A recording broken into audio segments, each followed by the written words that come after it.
down and provide them access to the You can move a couple of the smaller rocks.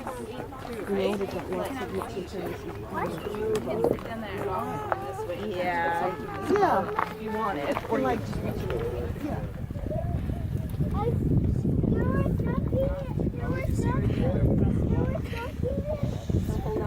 Tricia, are you doing them on the sand? No, that's that one. I wonder if I can stick it down almost where that snake is now. Try to Or you could, if you want to put it there. Down this one. Are you guys all from Wildlife Rescue? Or, So Lorraine and I work together. oh, okay, so okay. Is everyone level in? Nope, no, just Lorraine and I. Katie, what do these snakes eat?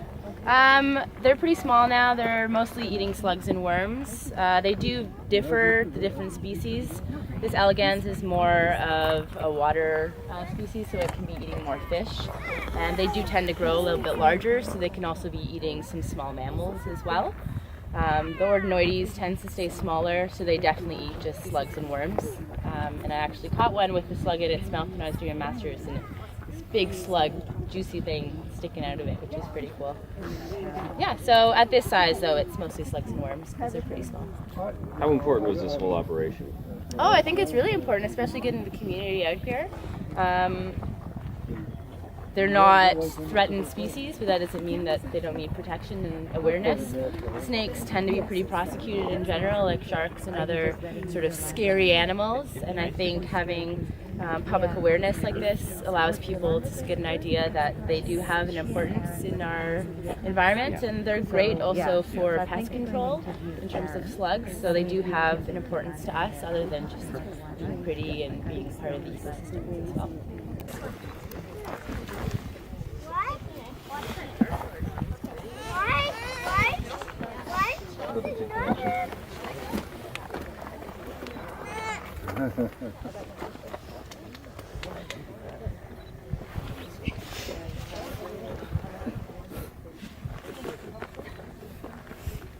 Top of it. Why don't we move up here? Like a scrum kind of thing? Oh, that's a nice scene right here.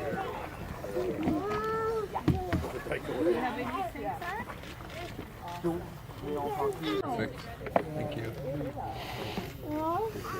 And then just gonna try and see how.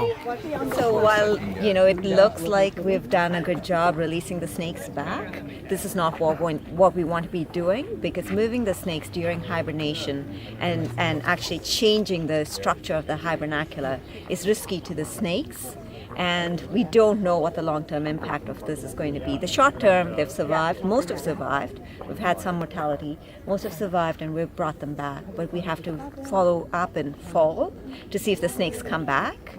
And then next spring to see if we haven't changed the hibernacular characteristics so they can actually successfully overwinter here again. Like we could have changed the size of the openings, so we might have more predators going in. Snakes are really vulnerable during hibernation. They're cold, they can't move. So if they're sitting there, they get eaten, right? So this is not something we want to be doing. We want to know that the hibernacula is there, have buffers, and not have to do this kind of salvage.